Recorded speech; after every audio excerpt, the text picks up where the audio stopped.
chosen to be a documentary filmmaker because it's a far more interesting process than narrative filmmaking. When I was a senior at Yale, I was walking through the dormitory one day, and there was a little sign that said a guy named Richard Leacock is going to show his films. And I went to see him, and they were some of the very early cinema verite films, like Happy Mother's Day and Monterey Pop. And the light bulb went off for me, and I thought, that's what I want to do. I want to make films like that, where with patience and by making yourself invisible, you could capture reality in a way that narrative filmmakers would just dream about. For example, Breakfast with Hunter, my first film about Hunter Thompson, took me almost 20 years to make. I think it's the attitude that makes it kind of enduring. And I think I was celebrating the last time that it was possible to get away with this kind of stuff. Like the end of the 60s, the wave had rolled back. The real moments of truth were, very precious, and you just had to be there, wait to find them. In the early 1980s, I found myself living in Woody Creek, Colorado, 8 miles outside of Aspen, right next door to Hunter Thompson, who had been my hero for many years. I'd read everything he'd ever written. Kept thinking, I should make a point of getting to know my neighbor, that crazy guy next door. But he was not a very approachable guy. I'd been producing as an independent producer for the TV series Frontline, and heard that Hunter was working as the night manager of the O'Farrell Theater in San Francisco, which, as he described, was the Carnegie Hall of public sex in America.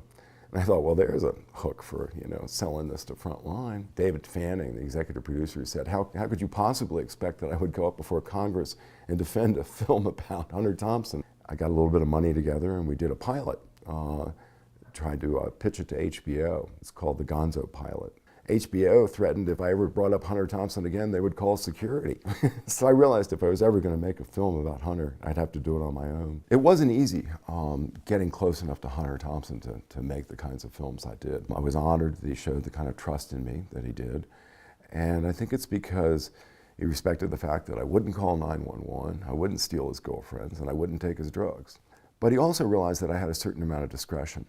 I wouldn't film blatantly illegal activity, that certain things were private, and that he could trust me, and that he had control of what I was doing in the end.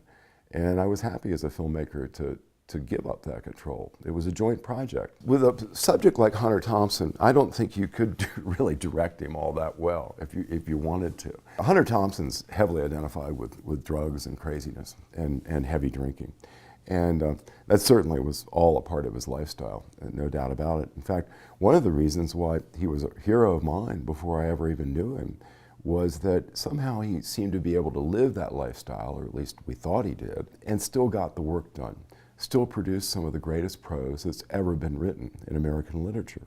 But nonetheless, some fans take away from that a kind of an encouragement of drug abuse and excess in those areas. And Hunter was not really fond of that. In fact, he didn't like drunk people. Be quiet if you're not going to give me one. He would kick them out. And I tell you, there's one, and we got the two. Now you got three, you're out of here. And in all the years I worked with him, I had to be very careful about how I conducted myself, because while I could indulge however I wanted to, he was not judgmental in that way. He was, if I didn't seem like I had it together. In the films I made about him, 4 of them now, I've tried to emphasize his writing as opposed to the lifestyle. And at the same time, you had to be able to show what he was really like, and so that wild aspect is there too. But the most important thing was that he was a great writer, not that he was a great drug addict. Hunter's suicide was really devastating for me and for everybody who was really close to him. He made his own choice, and I had to really respect that. But I continued to make films about Hunter after that. And while Hunter's not here anymore, they've still been joint projects. I do it with the cooperation and the blessing of his estate and his heirs. And I'm honored to be considered Hunter's Boswell. I truly am. Even though I've made far more films about many other things.